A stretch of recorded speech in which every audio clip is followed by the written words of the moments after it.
Hello, and welcome to Like a Native Speaker. In this week's lesson, you're going to learn about dummy subjects.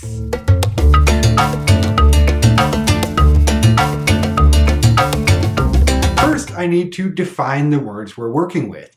A subject, of course, is the focus of a sentence. It is the actor, the doer, usually at the beginning of the sentence. And dummy means artificial, fake, not real.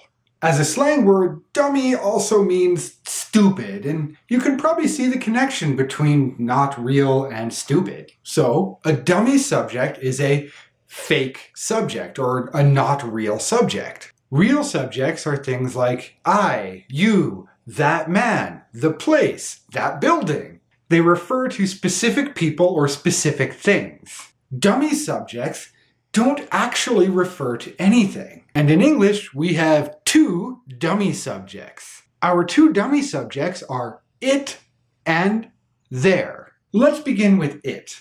Now, you probably know that it is also a pronoun. It happens. It was sad. That it is a proper subject. It refers to something that was mentioned earlier, maybe the class or the lesson. But compare that to this sentence. It's interesting to learn English. In that sentence, it is not talking about anything specific. There's no actual subject. In this case, it is a dummy subject. In English, we always need a subject, which is why if we can't have a proper subject, we use the dummy subject. Let's take a closer look at this sentence. It's interesting to learn English. The dummy subject, it's interesting. The second part of the sentence, to learn English, that's a real subject. If we change the sentence, learning English is interesting, they're basically the same meaning. However, we use the dummy subject, it, with adjectives because we want the adjective to be first, because in English, whatever is earlier in the sentence has greater focus. So the sentence, learning English is interesting, the focus is on learning. It's interesting to learn English, the focus is interesting. So we use the dummy subject with adjectives to change the focus from our real subject, learning English, to the adjective, the descriptor, interesting. Now, moving on to the second dummy subject, there. There is always used with be. There is, there are, there was, there were. And we use it to describe existence. There are 5 fingers in the frame.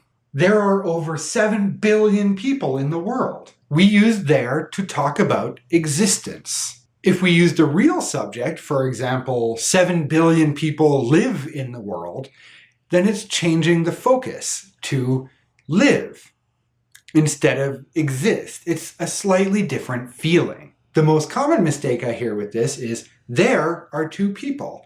They're trying to focus on the location of the people, not the existence. So it's important to remember that locational there, here and there, can only be used in the object or complement position. It can only be used at the end of a sentence. Dummy subject there must be used at the beginning of the sentence, the subject position. So if you're reading or listening to a sentence and you hear there at the beginning, you know it's the dummy subject talking about existence. If you hear or see it at the end of a sentence, it's talking about the location. It's important that we quickly review the dummy subjects it and there. It is used with adjectives to change the focus of the sentence to the descriptor, the adjective, instead of the proper noun. It's difficult for me to learn English. There's no actual it. The it does not refer to a specific thing. We use there with the be verb to talk about existence. It has no connection to location at all.